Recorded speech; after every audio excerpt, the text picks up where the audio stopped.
All right, everybody, here we go. A forester takes measurements in a grove of trees. Naturally, larger diameter trees also have larger volumes.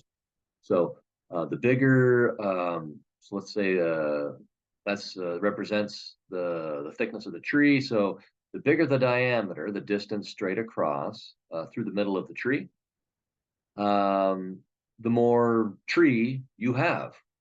Okay, well, that makes sense. So they've got that information cataloged over here. All right. So diameters are over here and the volumes are here. All right. Now you're going to see in this class an awful lot of these T charts. Okay. It's called a T chart because often you just draw a T. Okay.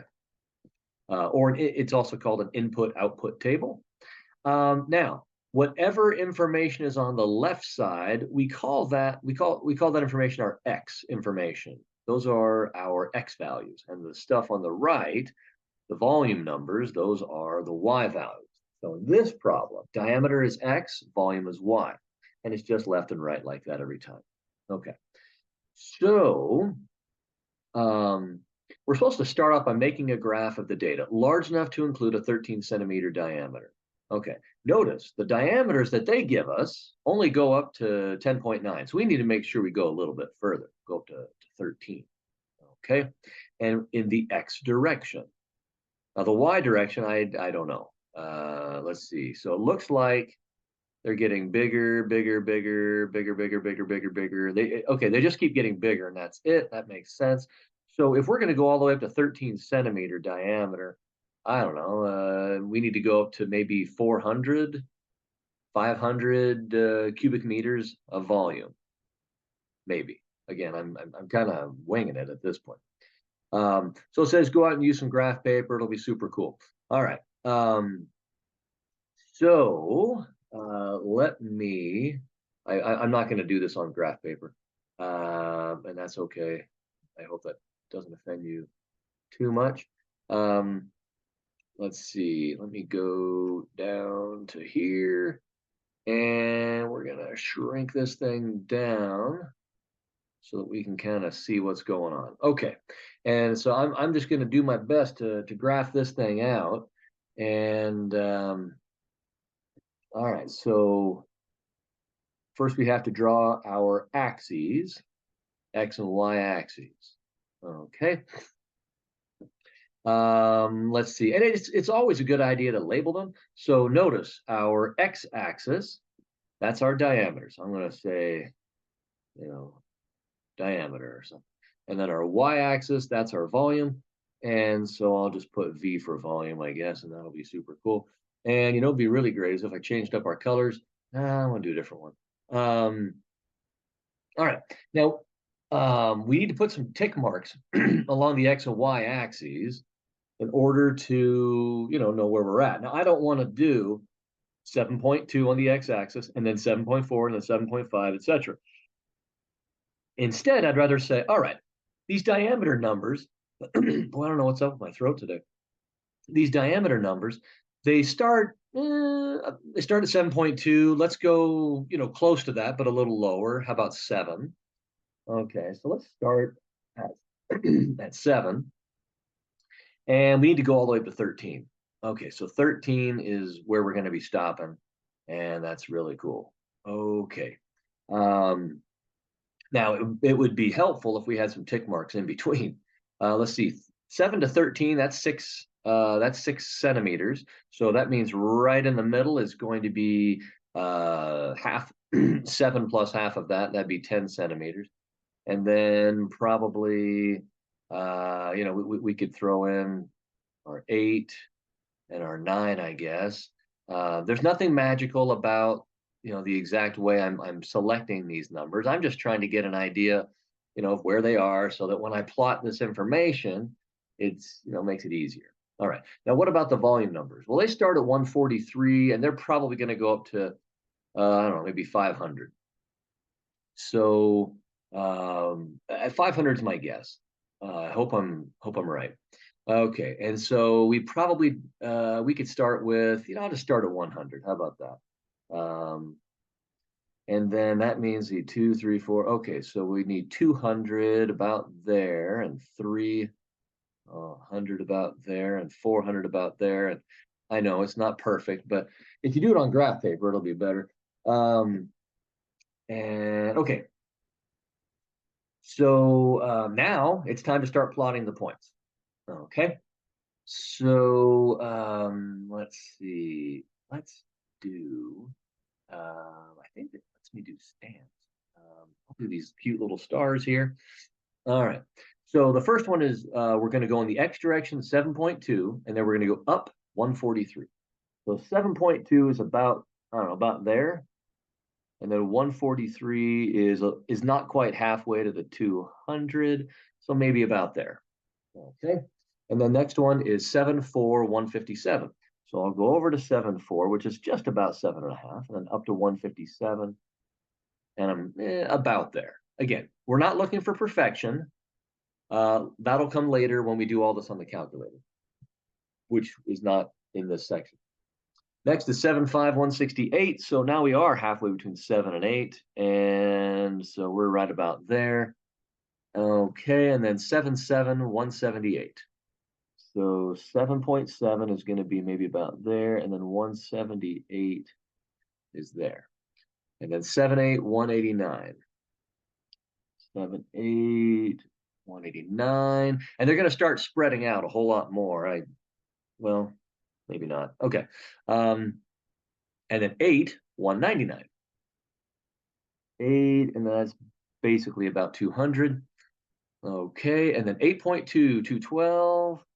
And okay, I'm going to pause this and then do the rest so you don't have to keep watching me do it. Okay. Okay, I've gotten up to 9. You can kind of see how things have changed a little. I'm going to pause again. Okay, and so there's all of the data graphed. No, it's not perfect, but you know, it's pretty good. Again, if we're wanting, if we're doing this for a job, you know, we'd use a computer to, you know, make the graph look a lot better. Okay, so we've got that. Now, let's see. Oh, wait a minute. I am still in graphing mode or whatever. Okay. So let's go to here. All right. So make a graph of the table. Blah, blah, blah. Okay. So part B, find the slope between the smallest and largest diameter trees accurate to 1 decimal place. Okay. I do believe I can do that. Wait, there it is. Okay. Find that slope. So I will, let's go over here on the right. Okay, so the slope between the smallest and the largest. So that's going to be this point there, the smallest, and this point here, the largest. Okay. And so their slope is, well, yeah, okay. So the slope formula is the difference of the y values. So you do the big y value minus the small y value divided by the difference of the x values. Okay. And all the stuff I'm doing in this problem, you're going to get a lot of practice doing this in this homework and throughout the course. Okay. All right. Okay. And so when I plug all that into my calculator, oh, M stands for slope. It's nobody knows why. They suspect it goes back to this French word. It starts with the letter M. It kind of means slope. Okay. So that's going to give us to 1 decimal place 55.7. But again, numbers without units don't really mean much of anything. 55.7 what? Well, we did our volume right there divided by our diameter. Or in other words, we did cubic meters divided by centimeters. So our units are going to be cubic meter per centimeter. How many cubic meters per centimeter? How many cubic meters of volume does the tree increase by for each centimeter that the diameter increases? Okay, so that's the idea, and that's the answer to that next one. All right. to part B. Now, part C says, okay, it's time to draw a trend line. All right, so let me turn on my straight line thing here. So a trend line is just going to be a straight line that best matches the pattern of the points. Okay, you don't have to hit every point in your group. Okay, in fact, you don't have to hit any of them. There will be situations where you might not hit any of them, but you're just following the pattern.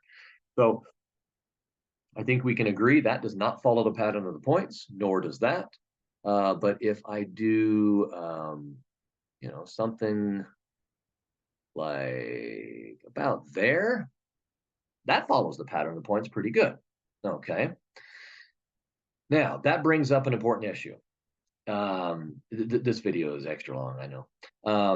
This is the beginning of chapter 1, and chapter 1 is all about linear functions, or in other words, straight line. In chapter 2, we go into quadratics, where the pattern of the points is not a straight line pattern, but the points, might be that pattern. We're like, oh, I need to draw a quadratic function that best represents it, because a straight line function isn't going to follow the pattern very well. And then in chapter 3, we'll see a new pattern of 4, chapter 4, and chapter 5. So there's 5 different patterns in this class, and they're very common major patterns. Okay. All right. So we've got our trend line. Okay. And so let's see what else we got going on here on this problem. So that's part C. Part D. Choose 2 representative points from your trend line and find the slope. And explain the meaning of the slope in context. Okay, some people, they like to skip over the explain the meaning. And I'm like, well, that's kind of really important because it means you actually know what's going on. All righty, so choose 2 representative points from your trend line. Now notice, it doesn't say, and here's another common mistake people will make. It doesn't say choose 2 points from here. It doesn't say that. It doesn't say choose 2 points from your table. It says choose them from the trend line. Okay, which means we got to pick a couple of points that are from the trend line. Now, clearly, our trend line goes through some of these points over here. So you could pick, a point or 2 from over here where the line actually hits it. Like it looks like the line pretty much goes through that point, and any of these 4 right here. So you can do that, but to help you to understand, what's going on here a little better, I'm going to do this a little differently. Okay. So I'm going to say, all right, well, I'm going to say, all right, for my trend line, when I'm going to try and go straight up, when the diameter is 9 centimeters, I'm going to try and go exactly straight over, nice and horizontal. What is my volume? Well, it looks like it's about 250. Okay. So then I would say, all right, well, it looks like we've got 9 centimeters, or when we have 9 centimeter diameter, we have 250 cubic meter volume. Okay. Let's see, what else have we got here? Let's do another one. How, because we need 2 points. How about, no, I'll go 12, I guess. Just because I feel like it, and there's nothing magical about 12. All right, I'm going to go straight up, and then I'm going to go straight over. So it's horizontal. And let's see. So that looks like 12 centimeter diameter corresponds to, that's about 2/3 of the way up from 400 to 500. So I'll say 467 cubic meters. Okay. All righty. So we got that. And now what? I don't remember. Let's see. Choose 2 representative points. And find their slope. Explain the meaning of the slope in context. Okay, got it. All right. So now I'm going to, just like I did back here with the slope, I'm going to do that for these 2 right here. Okay. Now, we would expect the slope that we get from these 2 to be close to the slope we got before. I would not expect it to be exact. If it's exactly the same thing, then it's like, that's kind of fishy because there's a lot of variation in, diameter, volume, and all that. All right, so let's do it. So the slope for these two guys is going to be the difference of their y values, their volumes, divided by the difference of their x values, in this case, their diameters. Okay, so I'm gonna plug that into my calculator, 467. Whoops, it helps if I type the right thing, I suppose. And then I want to make that a decimal. Okay, and so that's going to be 72.3. Wow, that's not as close as I had hoped. Oh well. I'm doing the best I can. And okay, so 72.3, that'll be the slope for these two guys, but I need to explain it in context. Well, I did that before when I did slope. It's 72.3 cubic meters of volume for every 1 centimeter increase of diameter. All righty, cool. So why is there so much variation between, let me change my color. That's fun. Why is there so much variation between these two numbers? Because they're both giving me slope. Well, one reason is because the first slope we found was between the lowest and the smallest points. And whereas the second slope we found was following the trend line, which is not exactly the same thing. Okay, that's one reason. Another reason is I'm drawing all of this by hand and I'm not drawing perfectly well. Okay, which you're going to do, and that's okay. Another reason is that there is, the amount of volume you get in a tree is not completely dependent on the diameter of the base. Okay, there's more to it than that. The diameter is a really good indicator, but it's not a perfect indicator. There's all kinds of other factors that include weather, salinity of the soil, and lots of things. So like I said before, I didn't expect these two guys to be identical. If they were, I would have been very suspicious of what was going on. All right. This problem is almost done. Let's see, part E, use your trend line to estimate the volume of a 13 centimeter diameter tree. Okay, wonder what that happened. Okay, so now I'm gonna do the same thing again, like I did with those straight lines. And I'm gonna say, let me choose it. Okay, so I'm gonna say, all right, well, when we're at 13 centimeters, I'm trying to go straight up and down, not leaning. What is my volume? Okay. Well, that goes off. That goes off a little bit there. So I'm going to need to extend this guy just a little bit. And let's see. If this is 100 right here, then this is probably about, I don't know, 533, about a third of the way up to 600. So I'm going to say 533 cubic meters of tree. Yeah. 533 cubic meters. And that would be it. And that's how I would go through this problem and pretty much all of